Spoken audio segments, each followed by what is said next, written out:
Welcome to online classes बच्चों।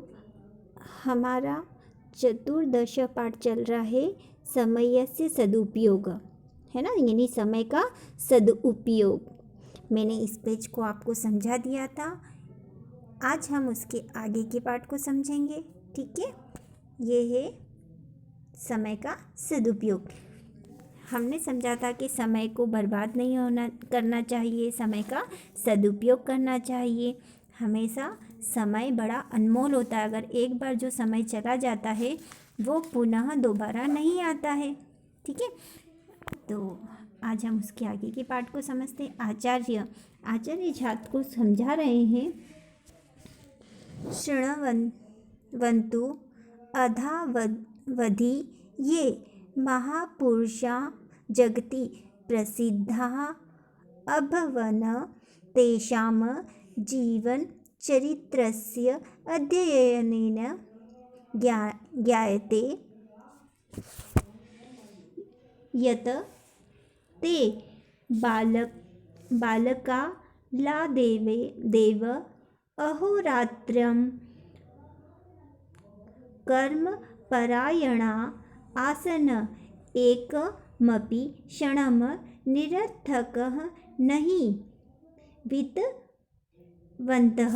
अर्थात इसमें शिक्षक समझा रहे हैं कि सुनो, आज के समय में जो महापुरुष जगत में प्रसिद्ध हुए हैं, है ना, जिन्होंने जगत में प्रसिद्धता प्राप्त की है, उनके जीवन चरित्र का अध्ययन करने से ज्ञात होता है कि वे बचपन के समय से ही दिन रात कर्म में परायण थे, यानी बचपन से ही वह अपने कार्य में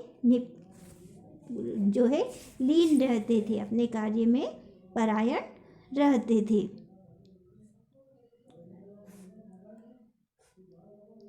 एक भी क्षण निरर्थक नहीं रहता था, यानी वे बिल्कुल भी समय को बर्बाद नहीं करते थे।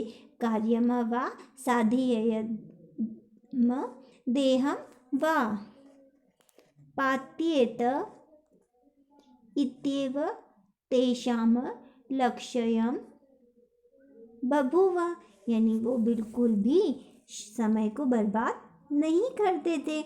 उनका लक्ष्य बिल्कुल निर्धारित था, उनका लक्ष्य उन्होंने निश्चित कर रखा था कि हमें क्या कार्य करना है। एतस्मात् एव कारणात् अधापि ग्रहे ग्रहे तेषां गौरवगाथा गीयते। आदर्शपुरुषाश्चर्य मान्यते। अर्थात जो है, उन्होंने अपना लक्ष्य निर्धारित कर रखा था कि कार्य करो और शरीर त्याग दो, यानी कार्य करो और फिर ही जो है मृत्यु को प्राप्त हो, फिर ही शरीर को त्यागो। इस कारण से ही आज भी घर घर में उनकी गौरव गाथा गाई जाती है, यानी आज भी उनको याद किया जाता है ना, आज भी उनकी गौरव गाथा गाई जाती है। उन्हीं के आदर्श पुरुष माना जाता है, यानी उन्हीं व्यक्ति को आदर्श पुरुष माना जाता है जिनके द्वारा ये कार्य किए गए हैं।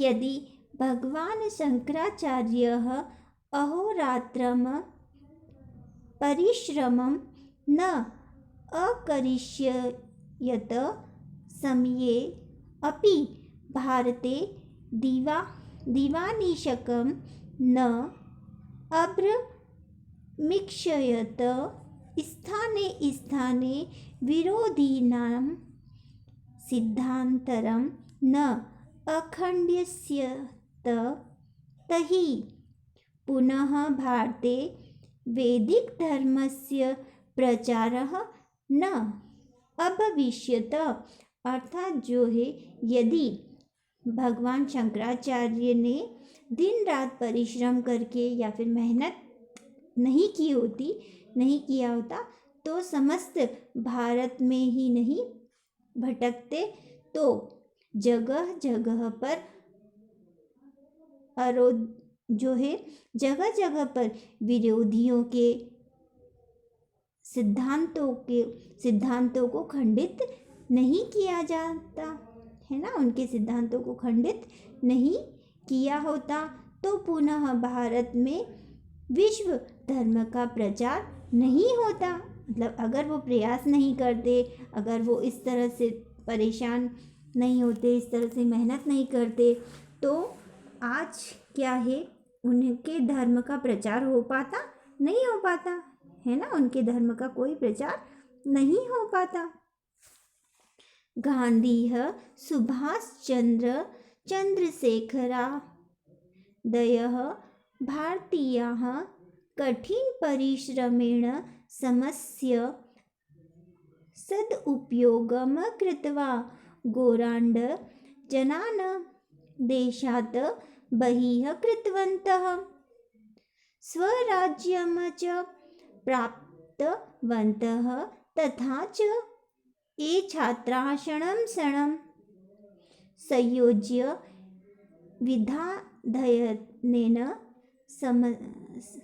विद्याध्ययनेन समस्य सदुपयोगं कृतवान्।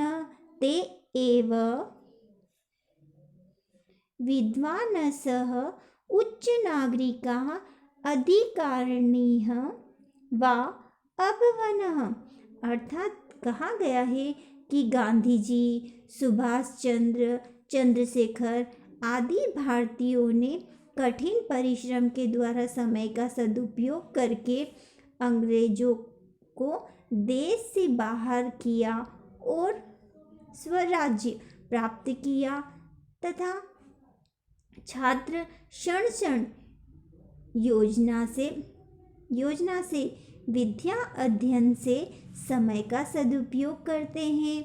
वे ही विद्यार्थी उच्च नागरिक व अधिकारी बन पाते हैं। यानी एक एक पल का, एक एक क्षण का जो विद्यार्थी उपयोग करता है ना, यानी समय का अगर सदुपयोग करता है, तो वह आगे बढ़कर उच्च पद पर कार्य करता है, उसके द्वारा अच्छे कार्य होते हैं। छात्र बोल रहा है, आचार्य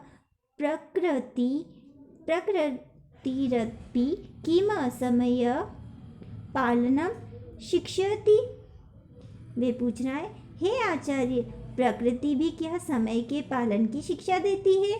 तब आचार्य समझा रहे हैं, आम प्रकृतिरपि समयस्य पालनम कार्यपरायणताम एव उपदिशति। निरंतरम कह रहे कि हाँ, प्रकृति समय के पालन, कार्यपरायण का ही निरंतर उपयोग करती है, समय पर सारे कार्य करती है प्रकृति भी, है ना। प्रकृतो यावन्तः सर्वथाः सृष्टाः सन्ति, ते सर्वे अपि अहोरात्रं कार्य संलग्ना एव दृश्यन्ते। अर्थात जो है, प्रकृति के जितने भी पदार्थ ईश्वर के द्वारा निर्मित है, वे सभी, है ना, जो भी भगवान ने बनाया है, वे सभी भी दिन रात कार्य में संलग्न रहते हैं। यानी दिन रात वे अपने कार्य को करते रहते हैं जो प्रकृति के द्वारा बने गए हैं। सूर्य चंद्राभ्याम आरंभय कीट पतंग पीपलिका पर्यंतरम सर्वे अपि सव व्यापारे व्यापृताः वियोक्यन्ते। अतः प्रकृतया अपि एवमेव शिक्षा दीयते यत् न हि केनापि समयस्य अनुपयोगः कर्तव्यः इति। इसमें बताया जा रहा है कि जिस प्रकार से प्रकृति देखिए दिन रात अपने कार्यों को करती है ना, निरंतर अपना कार्य उनका चलता रहता है। जैसे कि सूर्य चंद्रमा से लेकर कीट पतंगे चींटी चींटी तक सभी अपने अपने कार्यों में संलग्न रहते हैं, अपने कार्य में लीन दिखाई देते हैं। इसी प्रकार प्रकृति के द्वारा भी हमें यही शिक्षा दी जाती है कि कभी भी समय का दुरुपयोग नहीं करना चाहिए, हमेशा समय का सदुपयोग ही करना चाहिए।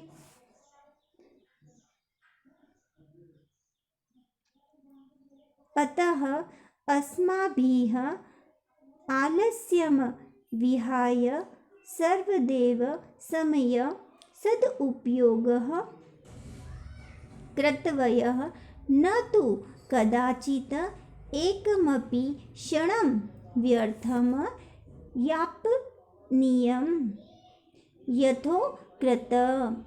यथोक्तं न कार्यकालमपि मति पात्येत। अर्थात कहा गया है कि इसीलिए हमें भी आलस्य छोड़कर सदा ही समय का सदुपयोग करना चाहिए। कभी भी किसी भी क्षण व्यर्थ नहीं गंवाना चाहिए। किसी ने ठीक ही कहा है, कार्य करने में अधिक समय न गंवाएं, है ना। कार्य करने में अधिक समय न गंवाएं, समय पर कार्य करें और फालतू टाइम बर्बाद कर कर कार्य न करें। तो आपको ये पाठ समझ में आ गया होगा। तो मैं आपसे भी यही उम्मीद करूँगी कि आप भी अब हमेशा समय का जो है सदुपयोग करेंगे, है ना, दुरुपयोग नहीं करेंगे। अगर आप अच्छे से पढ़ाई करेंगे, समय पर अच्छे से सारा कार्य करेंगे तो आपको जो है अच्छा परिणाम मिलेगा। ओके।